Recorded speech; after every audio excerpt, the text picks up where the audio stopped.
Nağd pul yoxsa kartlı ödəniş?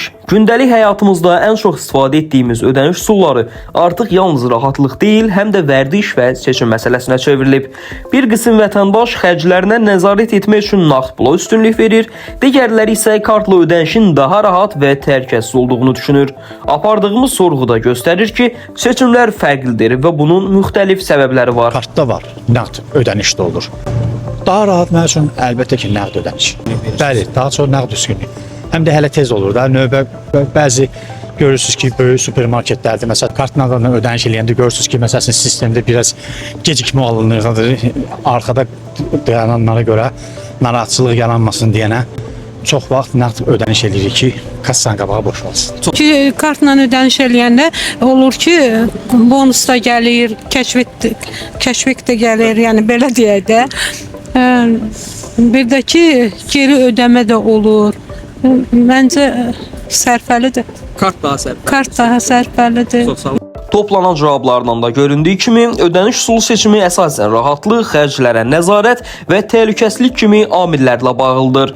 Lakin son günlər metro və avtobuslarda kartla ödəniş edən bəzi vətəndaşlar kartlarından əlavə pul çıxıldığı ilə bağlı fikirlər səsləndirdi. Kart ödənişlərinə bir o qədər etibar eləmirəm.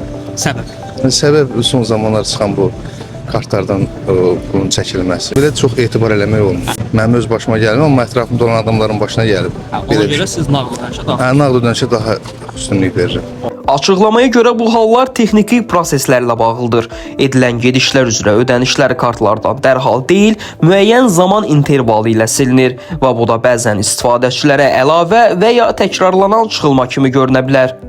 Yəqin ki, kart üsulu.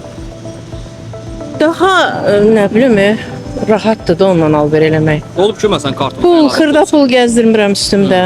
Kartla gəzirəm.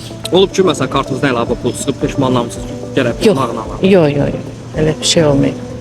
Bəs nağd və kartlı ödəniş seçimində bu kimi hallar ümumi vərdişlərə necə təsir edir? Ümumi vərdişlərə mənfi təsir edəcəyini düşünmürəm. Mənfi təsir etməsi o halda ola bilər ki, bu kimi hallar kütləvi olsun və eyni zamanda da həmin qurum tərəfindən bir açıqlama verilməsin və yaxud da vətəndaş şikayəti olduqda müştəri xidmətlərinə rahatlıqla şikayətini bildirə bilməməsi hallarında ola bilər ki, yəni vətəndaşlar artıq kartlardan imtina etsin və onlar nağd ödənişə yönəlsinlər. Kartlı ödəniş zamanı əməliyyat tarixçəsinin mütəmadi yoxlanılması, ödəniş bildirişlərinə diqqət yetirilməsi və şübhəli hallarda aidiyyəti qurumla əlaqə saxlanılması vətəndaşların daha təhlükəsiz ödəniş etməsinə kömək edə bilər.